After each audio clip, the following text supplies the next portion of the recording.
Assalamualaikum, salam sejahtera, salam semesra. Kembali lagi bersama kami, tim percubaan TV PSS Semesra. Hari ini saya akan membawa anda semua untuk menyaksikan majlis persaraan salah seorang guru, iaitu Encik Selva Raju. Mari sama-sama kita saksikan majlis yang meriah ini.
Selamat sejahtera, saya ucapkan kepada Cikgu Selva.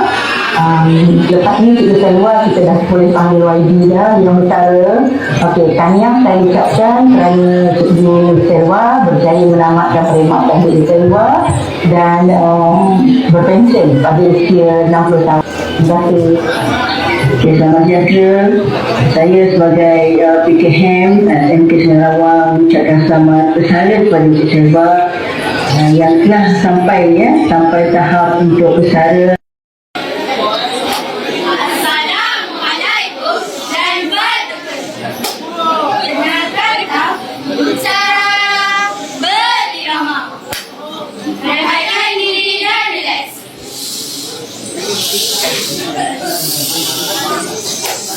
Korang. Ya, kenapa? Hari ini kita nampak apa pula? Kan hari itu dah lepas. Hari ini kan kesalahan Cikgu Selva. Apa nak tuan-tuan? Cikgu Selva. Cikgu Selva? Alah, kawan lah. Oh, kita nak buat apa untuk Cikgu Selva? Nak ikut Cikgu Selva tak pernah ajak kita pun. Cikgu Selva kan suka-suka kita. Cikgu Selva. Betul tu. Ada tak salah ni? Tak salah dan kita terbuka. Betul.